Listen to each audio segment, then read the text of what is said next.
দর্শক দেখতে পাচ্ছেন নিয়ে আসছে, লাশ নিয়ে আসছে, দেখেন লাশ নিয়ে আসছে। আহারে দর্শক, নবম শ্রেণীর পড়ুয়া শিক্ষার্থী ফুটফুটে সুন্দরী জামিলা রে। আগের দিনে 500 টাকা দিয়ে বলেছে জামা খোল 500 টাকা লি, কিন্তু ওই মেয়ে ঠাস করে চর মারেছে। তারপরে উনি এই আসার এই প্ল্যান করেছে, কাকা হয় উনি প্ল্যান করে পরে রাইতে আবার আইছে। কতটার দিকে ঘরে ঢুকেছিল? তারাবি পরে মেয়ে গেছে, এখন আনুমানিক 11টা 11:30 এইরকম হতে পারে আনুমানিক। হ্যাঁ, ঘরে ঢুকে এর মতো কোথাও আপনারা দেখেছেন? এইবারে জঘন্য এরকম কোথাও দেখেছেন আপনারা? দেখেন নাই, আমরা দেখেছি। আর মেয়ে যে কি বিধি কিস্তি করতে, সর্বপ্রথমে আমি, আমার শাশুড়ি, একটা বাচ্চা আর আমার ফুফু শাশুড়ি দেখেছি। দেখে যখন এনার ফুফু শাশুড়িকে দেখেছি তখন বলতেছে মেয়ে কই, জামিলা কোথায়, জামিলা কোথায়, তুলে নিয়ে গেছে নাকি। তখন খোঁজাখুঁজির পরে আমরা শস্যার খেতে বোর্ডিং এর ড্রেনের ভিতরে ওই মেয়েটাকে পাওয়া গেছে। আমরা এর ন্যায্য বিচার চাই, ফাঁসি চাই।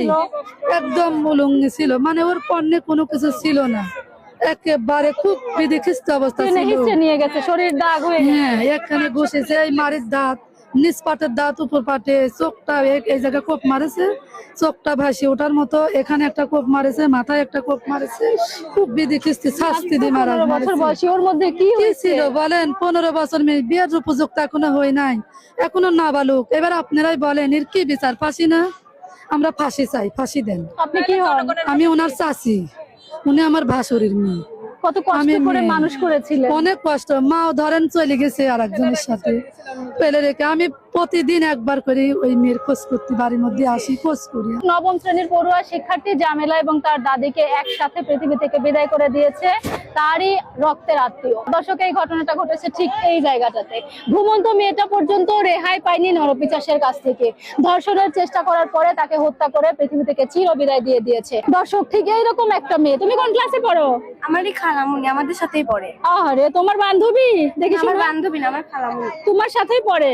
না, আমার সাথে পড়ে না, আমি 7 এ পড়ি, ওরা নিউটে। আচ্ছা আচ্ছা আচ্ছা, একই মাদ্রাসায়। মেয়েটা কেমন ছিল শোনা? অনেক ভালো ছিল, নামাজ কালাম পড়তো, বাঁচতো, মানে অনেক ভালো একটা মেয়ে ছিল। আচ্ছা, তুমি যখন এই ঘটনাটা শুনলা তখন তোমার কতটা কষ্ট হলো? অনেক, মানে যা বোঝানো না। আমি প্রাইভেটে গেছিলাম, প্রাইভেট থেকে এসে দেখলাম। আচ্ছা, এই যে এই ঘটনায় তোমরা কি নিরাপত্তাহীনতায় ভুগছো? তোমরাও কি মনে করছো যে আমাদের সাথেও এই ধরনের ঘটনা ঘটতে পারে? জি। কি চাও? ওই খুনির যেন এরকম ভাবেই শাস্তি হয়। পুলিশ প্রশাসনকে কি বলতে চাও?